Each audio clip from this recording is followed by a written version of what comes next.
아니요, 대부분 부작용이라기보다는 나아가는 과정이라고 보는 경우가 많습니다. 우리가 디스크나 협착위에서 신경이 압박이 되면 여러 가지 이상 감각을 느끼게 됩니다.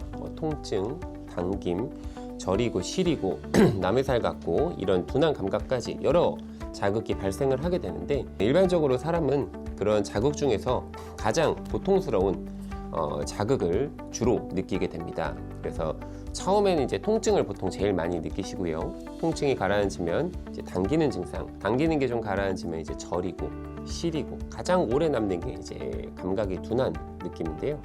이 저림이 사라지고 둔한 감각이 남아있는 거는 이제 그만큼 통증이 회복이 되고 이 신경이 다시 돌아오고 있다고 판단을 해도 괜찮기 때문에 부작용인 경우보다는 회복되는 과정으로 보는 게 일반적입니다. 네, 굉장히 드물지만 발생 가능성이 있습니다.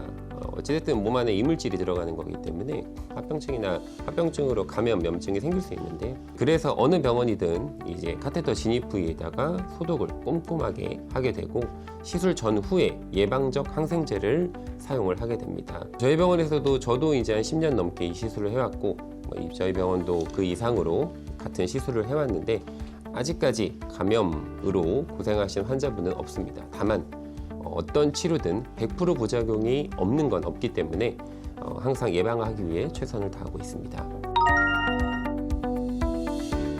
시술 과정에서 신경을 둘러싸고 있는 경막이 손상이 발생한 경우 두통이 심하게 나타날 수 있습니다. 척추신경은 척추관 안에 공중에 이렇게 떠 있는 게 아니라 경막이라고 부르는 찔긴 막 안에 뇌척수액이 가득 차 있고 그 안에 신경이 둥둥 떠 있게 됩니다.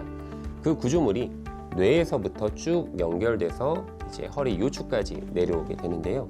이 카테터로 인해서 경막이 손상이 되면 그 부위로 뇌척수액이 일부 유출이 될 수 있습니다. 그럼 이 유출된 뇌척수액은 이제 머리 안에 있는 물까지 같이 빠져나가기 때문에 일시적으로 두개각 내, 머리 내 압력이 저하가 되면서 두통이 발생할 수 있습니다. 이런 합병증은 굉장히 드뭅니다. 경막은 훨씬 질기고 카테터가 굉장히 얇고 끝에가 뭉툭하기 때문에 거의 생기지는 않지만 사람에 따라 이 막이 얇거나 또는 얇은 부위가 있는데 거기를 자극하는 경우 일시적인 두통이 발생할 수 있습니다. 하지만 대부분 자연 치유가 가능하고요.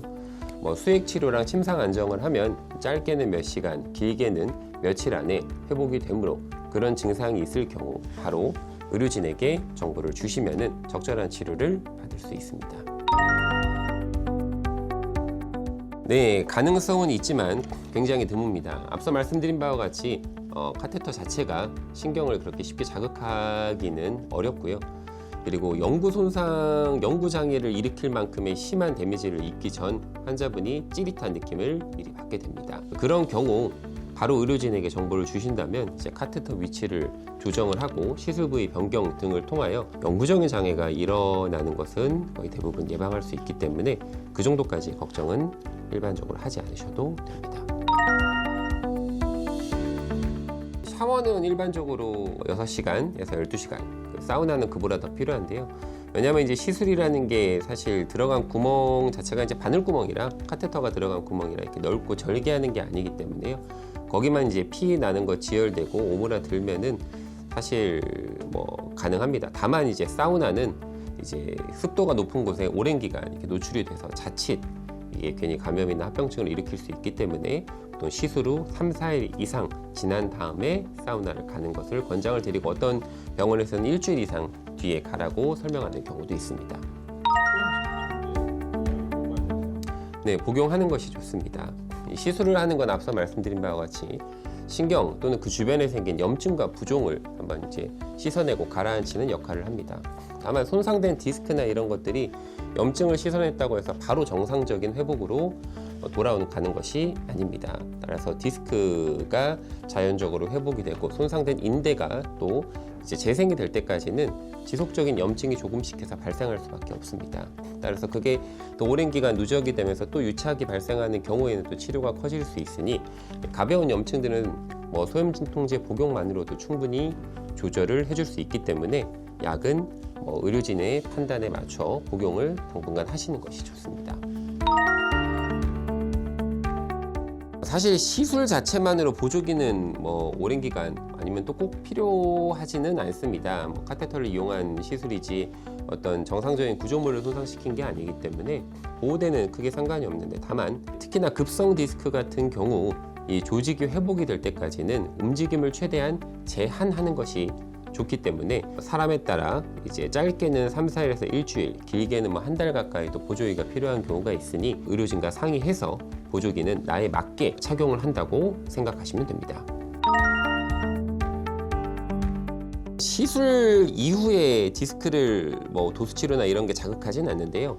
이제 급성 디스크가 회복이 될 때까지는 사실 뭐 운동이나 어떤 스트레칭이나 우리가 일반적으로 허리 건강을 좋게 하기 위해서 하는 것들이 자칫 또 악화를 시킬 수가 있습니다.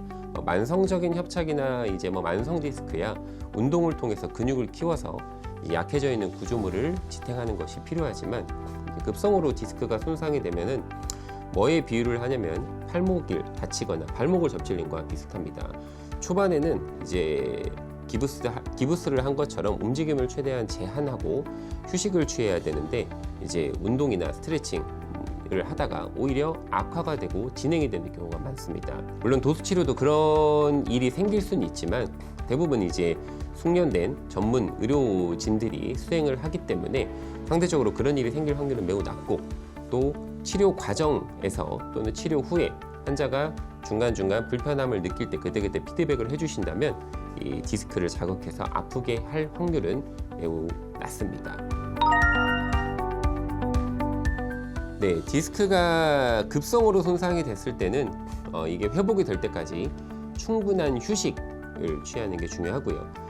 그 이후에 이제 허리를 사용할 때는 내가 이제 한 번에 옮길 수 있던 물건도 두 번에 나눠서, 또 앉아있는 자세, 그리고 구부려서 특히나 바닥 생활을 하는 것들을 최소화하는 것이 매우 중요합니다. 일반적으로 알려져 있는 이제 허리에 좋은 자세, 척추에 좋은 자세를 이제 주기적으로 유지하는 게 필요한데, 그 이유가 수술을 하든 시술을 하든 이 손상된 디스크 자체는 회복을 시킬 수 있지만은 한번 이제 약해진 디스크 자체는 다시 정상적인 상태로 돌아갈 수가 없습니다. 그렇기 때문에 뭐 시술이 임시방편인 게 아니라 사실 어떻게 보면 수술도, 약물도, 어떤 이제 비수술 치료도 어떻게 보면 임시방편이고, 디스크는 평생 질병일 수가 있습니다. 따라서 나한테 맞는 방금 말씀드린 이런 생활 습관을 이제 말 그대로 습관화 시켜서 관리하는 것이 반드시 필요합니다.